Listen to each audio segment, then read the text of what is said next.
लाले लाले घोड़ा चीता काबर मोहरिया मोती लागल हो। अरे हो वही घोड़ावा बैठेला कावना दुल्हा जला ससुरारी। अरे हो वही घोड़ावा बैठेला कावना दुल्हा जला ससुरारी। अरे हो घरा में से निसरेला कावना पापा हो। बेटा धीरे धीरे घोड़ा दवारई हम मोहरिया मोती जरी जइहा हो। बेटा धीरे धीरे घोड़ा दवारई हम मोहरिया मोती जरी जइहा हो।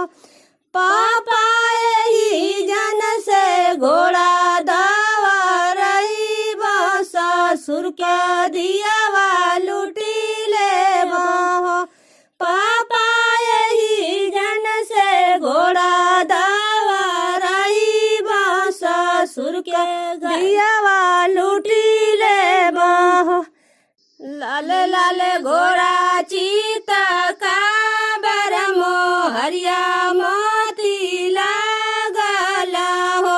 अरे हो वही घोड़ावा बैठेला कावना दुल्हा जला ससुरारी हो। अरे हो वही घोड़ावा बैठेला कावना दुल्हा जला ससुरारी। घर में से निसरेला कावना चाचा हो। बेटा धीरे धीरे घोड़ा दवारई हम मोहरिया मोती जरी जइहा हो। बेटा धीरे धीरे घोड़ा दवारई हम मोहरिया मोती जरी जइहा हो। चाचा यही जन से घोड़ा दवारई ससुर के दियावा लूटी ले हो। चाचा यही जन से घोड़ा दवारई ससुर के दियावा लूटी ले हो।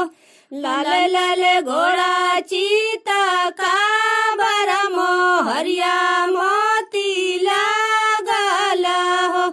अरे हो वही घोड़ावा बैठेला कावना दुल्हा जला ससुरारी। अरे हो वही घोड़ावा बैठेला कावना दुल्हा जला ससुरारी हो। घर में से निसरेला कावना भैया हो। भैया धीरे धीरे घोड़ा दवारई हम मोहरिया मोती जरी जइहा हो। भैया धीरे धीरे घोड़ा दवारई हम मोहरिया मोती जरी जइहा हो। भैया यही जन से घोड़ा दवारई सरहु का बहिना। भैया यही जन से घोड़ा दवारई सरहु का बहिना लूटी ले हो। भैया यही जन से घोड़ा दवारई सरहु का बहिना लूटी ले हो। लाले लाले घोड़ा चीता काबर मोहरिया मोती लागल हो। अरे हो वही घोड़ावा बैठेला कावना दुल्हा जला